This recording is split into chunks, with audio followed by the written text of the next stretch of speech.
It's the OG Fact Checker, here to give you a juicy tidbit of history that's verified. The idea for this episode came out of a holiday party I attended. Somehow, the conversation turned to a discussion on transportation, and I asked someone at the party, why is there such a collective hate by people in the DMV for Dulles International Airport in Chantilly, Virginia? If you ask people in the DMV which airport they would prefer to fly out of, they'll say Reagan National or Baltimore. So I was curious, were the flights more expensive? Is it too far away? The only straight answer I got was in the form of a question. You don't know about the Dulles brothers? People, I went into a trance after that question, and my mind started going in a million directions. I only knew about one of the brothers, John Foster, and his influence on the Vietnam War. But I didn't know he had a younger brother, Alan, who created just as much havoc as his older brother. My curiosity about the brothers led me to the main source I used for this episode, the brothers, John Foster Dulles, Alan Dulles, and Their Secret World War by Stephen Kinzer, published in 2013. Of the two brothers, John Foster is the veteran, and technically, he served in the Army. I'll explain what I mean by technically when I tell you his story. I could focus on just him, but you can't tell the story of John Foster without including Alan.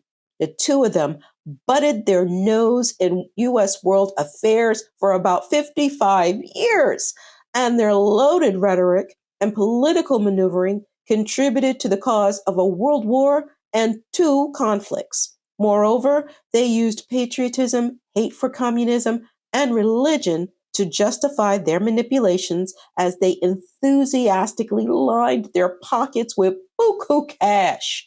These brothers had crazy connections that included endless domestic and international corporations, secretaries of state, and 4 U.S. presidents. They had many friends, but had even greater enemies, which is why the title of this episode is The Tale of Two Hated Brothers. I need to preface this 2-part episode with my personal take on the content in Kinzer's biography. I'll break down the book itself in a future Behind the Green Screen episode. As I read the biography, I felt as though some of it was familiar to me.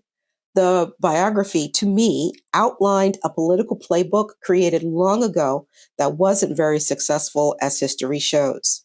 But now that certain things are in alignment, the playbook has been resurrected by a group of people who think they can do what the Dulles brothers did, but better.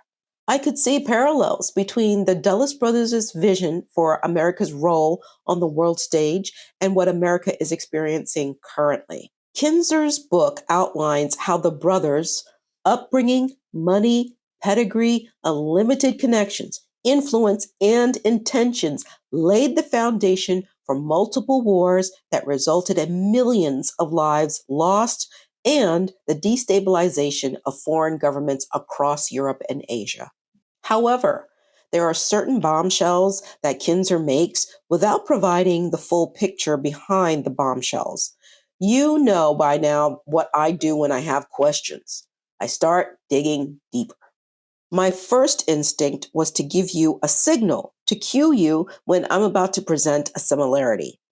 But then I thought, no, don't do that. You guys aren't stupid. The only goal should be presenting the information to you, which is what I'll do. You draw your own conclusions. There's a well-circulated phrase coined by 20th century Spanish philosopher George Santayana that has morphed into those who do not learn from history are doomed to repeat it. If you read this biography, you'd find it very difficult to not recognize events as eerily familiar. My twisted mind imagined a Mike Myers Coffee Klatch Secret Squirrel book club of rich white guys who got together in a private dining area in 2013 and said, "Oh my God, have you read this book? Let's discuss." So yeah, let's discuss it. along with how the Dulles family is connected to the takeover of Hawaii, as well as the controversy surrounding their namesake, Dulles International Airport. The stories of how Hawaii became the 50th state and how that airport came to be are just as troublesome as the brothers were. Just like I did for Charles Adams in episode 18 and Desi Arnaz in episode 19, I'll dive into the Dulles brothers family line because there are a lot of branches on that tree that were well connected to wealth and privilege and driven by religion. The patrilineal tree starts with great-great-great-grandpa Joseph Dulles, an immigrant and Presbyterian who fled Catholic-ruled Ireland and settled in South Carolina to become a rich and overly pious planter and slave owner. Their great-great-grandpa, Joseph Heatley Dulles, was an officer at 3 Presbyterian churches in Philadelphia. Great-grandpa John Welsh Dulles originally went to Yale to study medicine, but then he quit his studies for missionary work in India for 5 years before ill health forced him to return to the States. Grandpa John Welsh had 3 sons, and 2 of them went the religious route. One of the brothers, Reverend Joseph H. Dulles III, directed the library at Princeton Theological Seminary for nearly 50 years. The other brother, Reverend Allen Macy Dulles, was a preacher and theologian and would become the father of John Foster and Allen after meeting and marrying their mother, Edith Foster. Foster, an 18-year-old debutante, was the daughter of John Watson Foster, a lawyer and diplomat who was also heavily connected in the Republican Party. Foster and her sister traveled with their father on his diplomatic missions to Mexico, Russia, and Spain.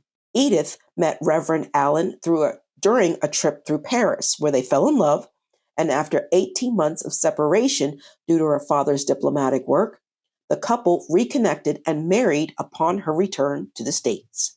They moved to Watertown, New York, a millionaire-populated town located in the northwest corner of the state in Jefferson County. The couple had 5 children, and their first 2 were John Foster, born in February 1888, and Allen Welsh, born in April 1893. The boys were raised on a steady diet of religion, discipline, and routine. Church attendance every Sunday was mandatory, and the boys, known as Foster and Allie, were required to take notes during their father's sermons to discuss them with their father at length later. This skill, the ability to listen and take accurate notes to be analyzed later, would serve them well in their careers. Edith didn't allow her boys to attend public school. They attended a private academy with supplemental tutoring from a live-in nanny. In addition, there were evening religious readings, like stories from missionaries or from devotionals like Paradise Lost, and contests on who would recite long Bible passages. Missionaries who had just returned to the States from countries like Syria and China often stopped by the Dulles house with fascinating tales of their work converting non-believers into Christians. These stories made more of an impact on Foster than Allie. He began to see the world as an obligation by Christians to help people find the light if they're in the darkness by not following the Word of God. Another strong male figure for the Dulles boys was their maternal grandfather, John Watson Foster, a larger-than-life devoted Presbyterian and Republican who made his fortune through westward expansion. Grandfather Foster, as he was called, told the boys tales of how he made his money meeting men just as ambitious as he was, tales of his pioneer life out west and his skirmishes with Native Americans. He got his diplomatic posts for supporting the elections of Presidents Ulysses S. Grant, Rutherford B. Hayes, and James A. Garfield.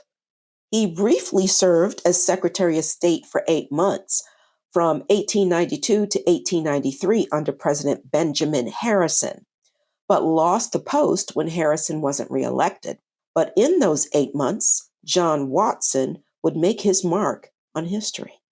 According to Kinzer's book, John Watson helped direct the overthrow of the Hawaiian monarchy, which was supported by President Harrison, and that John Watson encouraged the military invasion that deposed the Queen.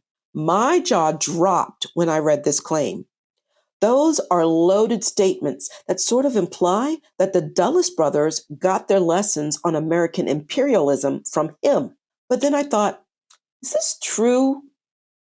How did John Watson do this heinous thing? I wanted to know more, so I went digging.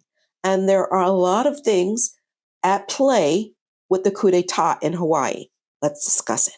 In episode 22 on the Alaska Territorial Guard, I gave background on how Alaska became the 49th state in the nation. Now I'm going to give you background on Hawaii and how it became the 50th state, because it has somewhat to do with John Watson. The group of islands known as Hawaii are located 2,000 miles southwest of the United States.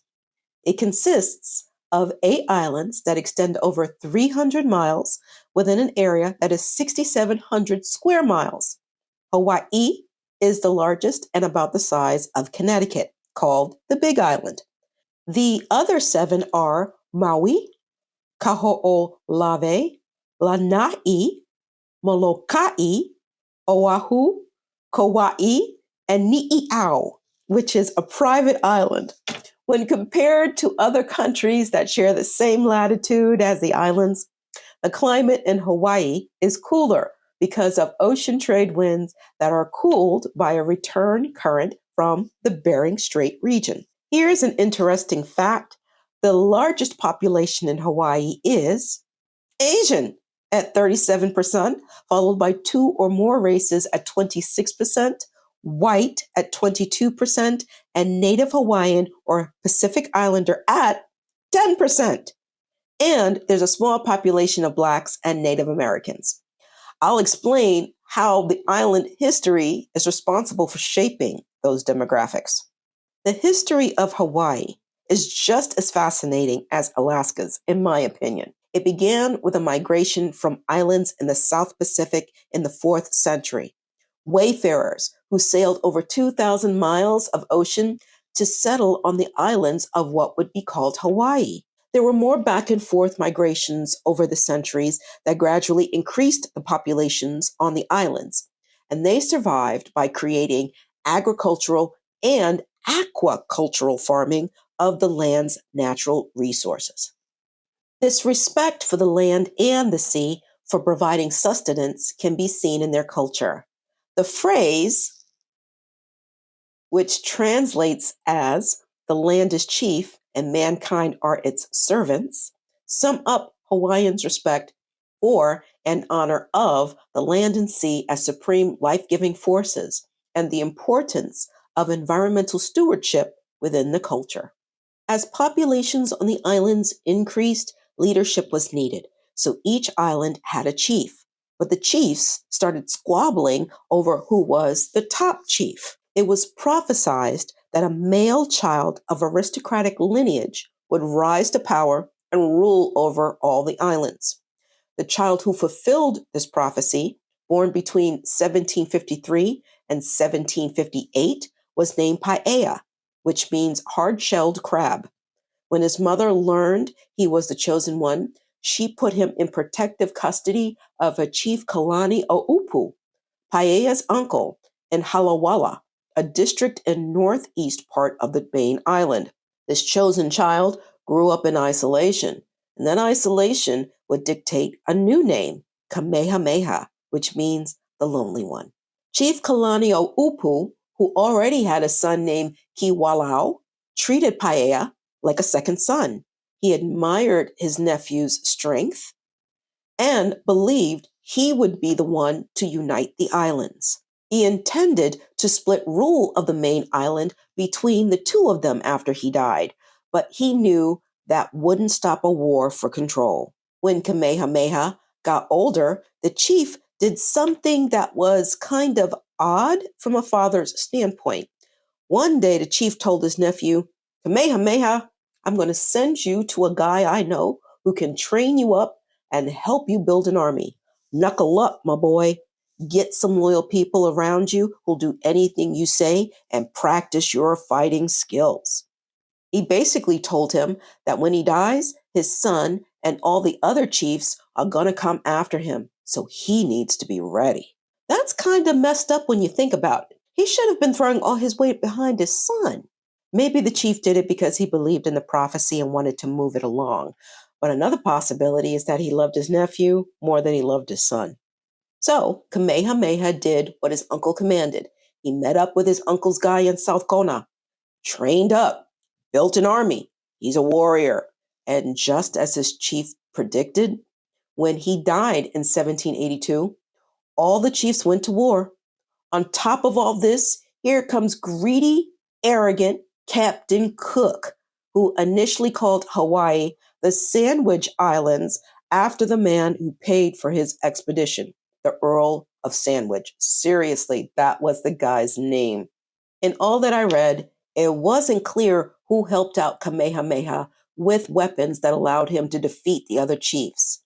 It may have been Cook, but there were more Western visitors who came before and after him, and they could have hooked him up. Regardless, he unified the islands and became King Kamehameha I in 1795, and in 1810 he consolidated them and decreed they be called the Hawaiian Islands.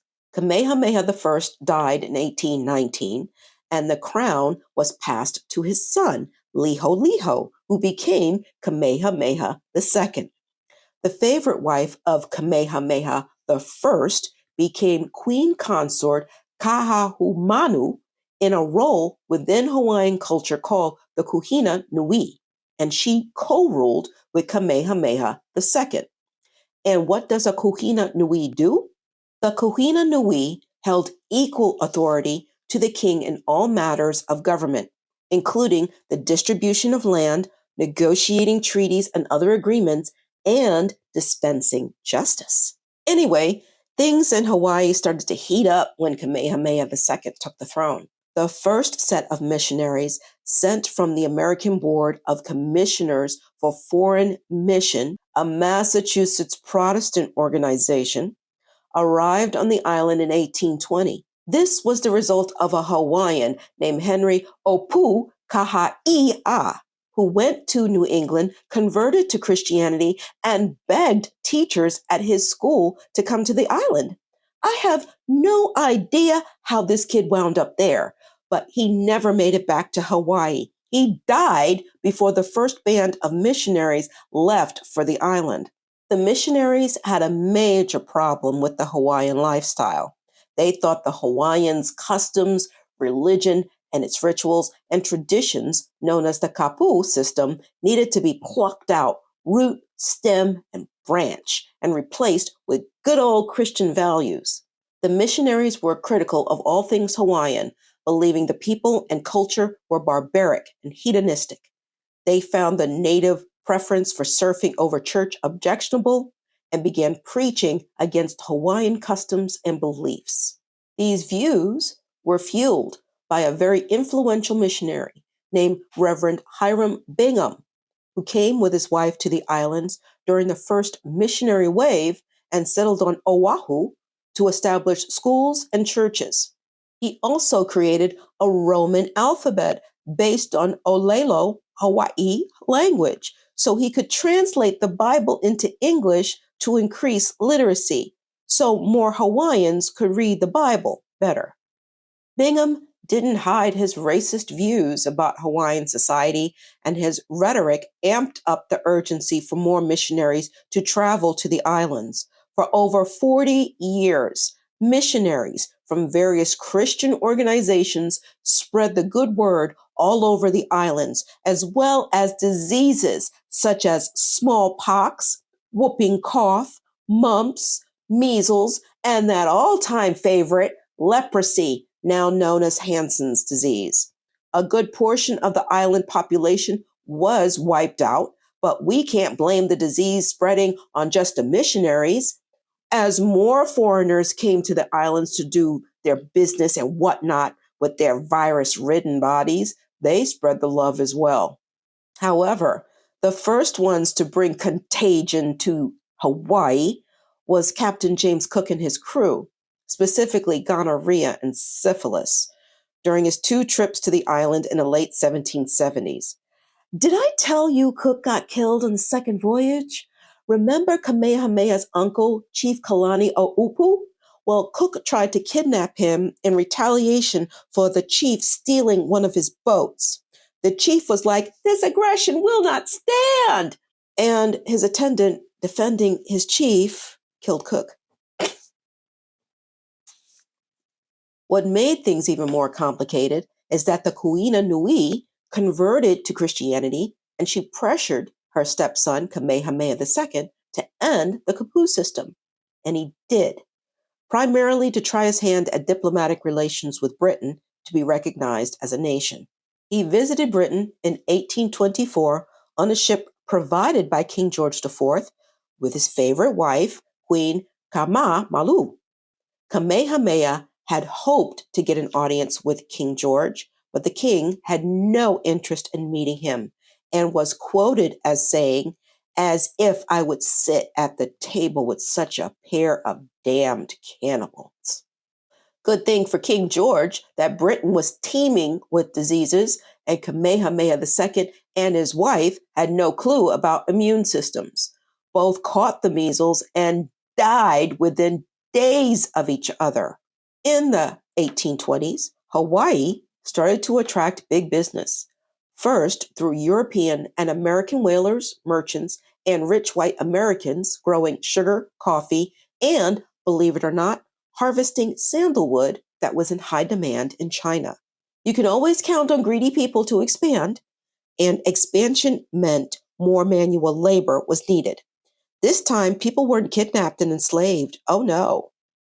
They were just lured for contractor work with the promise of a better life from Japan, China, the Philippines, Korea, and Portugal. The Kamehameha line of rulers continued until the last Kamehameha, the 5th one, died childless in 1872. To continue the monarchy, a distant relative of the Kamehameha line was elected and ruled for only a year before dying of tuberculosis. His successor, King David Kalakaua, was elected in 1874 and had initially declared his brother to succeed him. When his brother died, he declared his sister, Lydia, known as Liliuokalani, to be next in line. This multi-hyphenate woman composed Hawaii's national anthem in 1866, He Mele Lahui Hawaii, that was used for 20 years until it was replaced by Hawaii Pono'i, written by her brother, the king, in 1876. She also composed another beloved song, Aloha Oi, which she wrote as a young woman after witnessing a young couple in love saying goodbye to each other. To prepare her for her role as queen, she traveled overseas, performed diplomatic work, and often traveled throughout the islands to meet with her people. She established an organization in charge of educating poor Hawaiian girls. The instability of the monarchy, however, left Hawaii vulnerable to manipulation and domination that would only get worse. You see, in 1885, the king had signed a trade reciprocity treaty with the United States. This free trade agreement made it possible for sugar to be sold to the U.S. market tax-free. By the time this agreement was up for renewal 2 years later, the islands were swarming with missionaries, U.S. businessmen, and foreign nationals like the French and the British. And they were having endless squabbles with each other and with the king's cabinet over governance of the islands and how business should be run. Plus, they didn't like the fact that this king still embraced his Hawaiian culture and traditions. They thought the missionaries had done a good job stamping that out through Kamehameha II. Now here was this new king making Hawaiian culture great again. He was a threat to their business interests. So these unhappy white men banded together and created a good old boys network, the Hawaiian League. Two dominant figures in this league were Sanford B. Dole, a Hawaiian born of white American parents. Yeah, that Dole, the head of the Pineapple Fruit Company and the island's first president, and a lawyer, Peter Cushman Jones, who owned one of the largest sugarcane plantations in Hawaii. In 1887, Cushing, Dole, and four other lawyers drafted a new constitution to strip the king of power and forced the king to sign it. This document was known by its unofficial name, the Bayonet Constitution, because, well, he was being forced to sign under the business end of a bayonet, metaphorically speaking.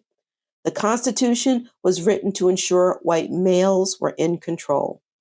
For example, Article 59 established voting rights that stated that male residents 20 years old of Hawaiian, American, or European birth or descent who owned taxable property and received an annual income of $3,000 and can read and comprehend a newspaper written in Hawaiian, English, or some European language can register to vote. You can argue whether the requirements for Article 59 were racist, like the birthright requirement, because technically that includes the native Hawaiian population, which means they could register to vote. But how many of them do you think owned taxable property that led to an annual income of the amount I mentioned? How many would be able to read a newspaper when all they were taught to read was the Bible? After Dole et al. Forced the king to sign the constitution they wrote, which was never ratified by the Hawaiian legislature, they then plopped themselves into Hawaiian government and really got to work protecting their business interests as well as pursuing annexation into the U.S. Also, under this new constitution, a new U.S. naval base, Pearl Harbor, was designated. King Kalakaua had a stroke and died during a trip to California in 1891, and Queen Liliuokalani ascended the throne. She came out slinging punches to restore what had been taken from the monarchy and the people of her land. She had spoken out against the Constitution they forced her brother to sign and gave every indication that once she got on the throne, she would get rid of that Constitution. But first, she passed legislature to protect public lands from privatization and to have trails, roads, and bridges and future government built ones declared public highways. The Queen also lobbied heavily against the annexation by the U.S. She got her squad together of Native Hawaiians, the Kanaka Maoli, and mobilized them to attend political parties, talk to the press, and circulate petitions. She sent delegations to Washington, D.C., and sent letters to the president to argue her case and to fight against the racist stereotypes of her people. When the Queen announced in January 1895 that she intended to get rid of that bogus constitution and replace it with one that was more equitable for Native Hawaiians, Dole and his lot, led by another lawyer, Lauren Thurston, sprang into action. They quickly formed the Committee of Safety, whose main goal was to overthrow the Queen and seek annexation by the United States. The committee was supported by John L. Stevens, U.S. Minister to Hawaii, appointed by President Harrison. Here's where John Watson, the Dulles brothers' maternal grandfather and Secretary of State during this time, comes in. Stevens had been monitoring the situation for John Watson before the Queen made her move, claiming she was being badly influenced by who Stevens called the Tahitian, a man by the name of Charles Wilson. Stevens also claimed that the Queen, with the support from the British and a Kanaka Maoli, was planning a coup d'etat by pushing forth a new constitution. U.S. Minister John Stevens enthusiastically supported annexation, so he sent a confidential report to John Watson on political, social, and economic conditions in Hawaii. He had the nerve to complain about the increasing Asian population, ignoring the fact that Asians were brought over to work the plantations. He ended the report with the following: Hawaii has reached the parting of the ways. She must now take the road which leads to Asia, or the other, which outlets her in America, gives her an American civilization, and binds her to the care of American destiny. This report lit a fire under John Watson. He now believed annexing Hawaii was important to the United States. He cited the declining Hawaiian population as one of the reasons, attributing the decline to racial backwardness and incapacity of the royal family in Hawaii to govern by Western standards, rather than attributing the decline to diseases brought to the island, coupled with an exodus of Hawaiian people to the mainland. His first plan of attack was to purchase the islands from the Queen for $250,000 if she agreed to give up her throne and her homeland, which the committee and Stevens didn't agree with. When that didn't pan out, John Watson began canvassing stakeholders like the British, the Japanese, the French, the Germans, and the Russians to see if there were any objections to the U.S. taking over Hawaii.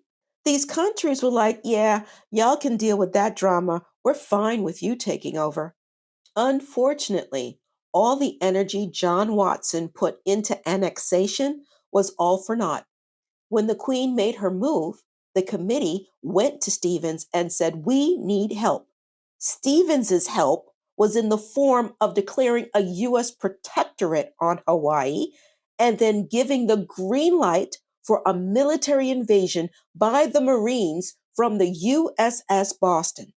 They came in and deposed the Queen.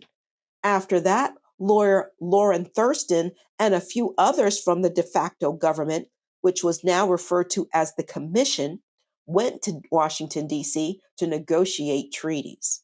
People in Washington were not pleased.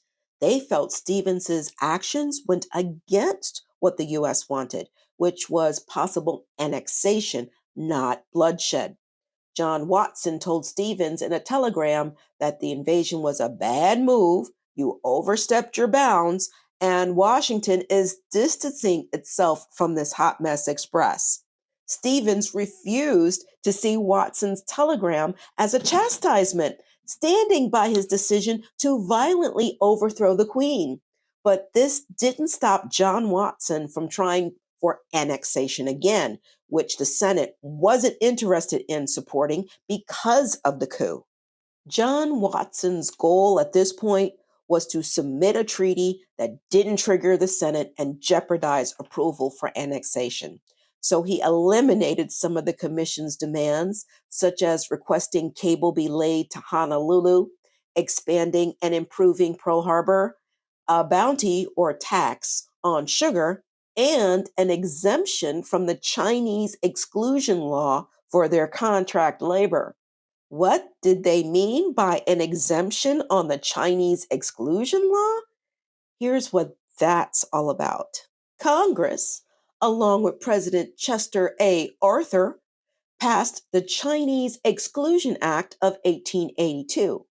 This act put a 10-year ban on Chinese laborers immigrating to the United States and required the few non-laborers who sought entry to the United States, such as diplomatic officers, to obtain certification from the Chinese government that they were qualified to immigrate.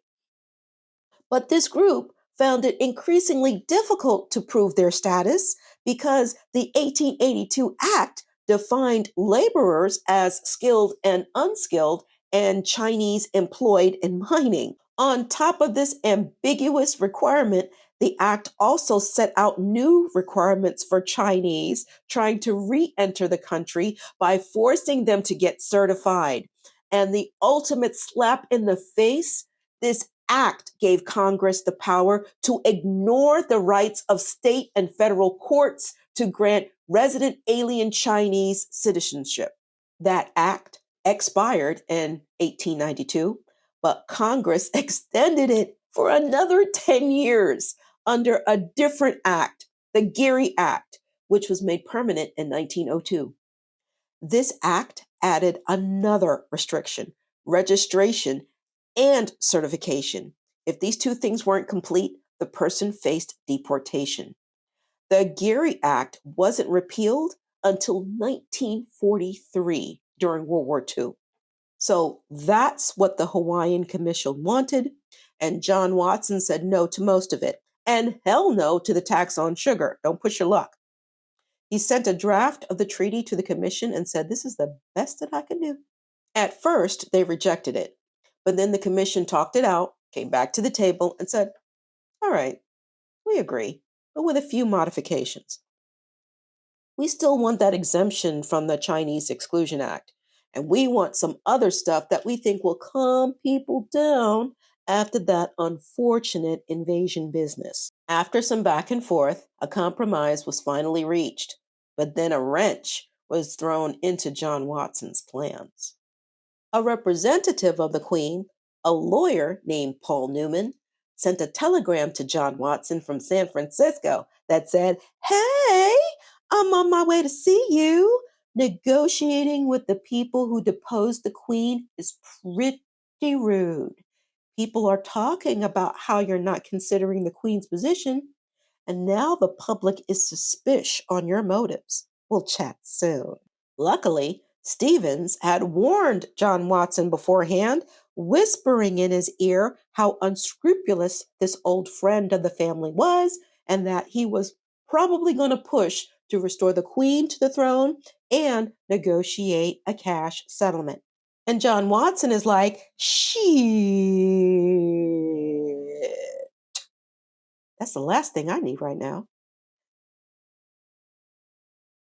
Now, John Watson is tap dancing, stalling the treaty from moving forward until Newman arrives in Washington, which he does with a statement he wanted read in front of the Senate that said John Stevens's violent takeover was out of line and the government that usurped the Queen should be expelled. John Watson says cautiously, "Okay, I'll forward your statement to the president for response. But are you really here on behalf of the Queen?" And Newman confessed he didn't come in an official capacity per se. He's just a concerned citizen. Newman, as a concerned citizen, wanted to inform John Watson that if a referendum was held today on annexation with the government installed currently, it wouldn't pass. But if the Queen was restored to the throne under a U.S. protectorate, that might sell better. Oh, and some financial assurances for the Queen wouldn't hurt as well. Furthermore, if the current government is expelled, Hawaii would support annexation. And John Watson goes, "Oh, so the annexation isn't the problem, the government is." Newman directly but indirectly responded with a reminder of the friendly relations of the past and suggested the Queen was really open to annexation. She didn't want some other random country taking over. John Watson says, "Thank you. I'll give your statement to the president. Have a nice trip back to Hawaii." John Watson wasn't able to get the votes he needed in the Senate. An upcoming presidential change and a party shift in the Senate left the treaty and any further talk of annexation off the table until 1898, when it was annexed to be used during the Spanish-American War as a military base for flights in the South Pacific. 50 years later, after a lot of political starts and stops, Hawaii was admitted into the Union as the 50th state. As you can see, Kinzer's biography didn't fully or fairly explain John Watson's role in the overthrow of Hawaii. It was U.S. Minister John Stevens who acted not on orders from Washington, but from a bunch of businessmen who wanted to seize power. I'm not saying John Watson was a Boy Scout in that mess. His justification for his actions clearly had racist overtones, but from what I read, he is not the villain of the piece. I know I went over the river and through the woods with John Watson's brief story, but I hope I've showed how important it is to question everything we read when we feel something important is missing from the story. And now, back to the story of the Dulles brothers.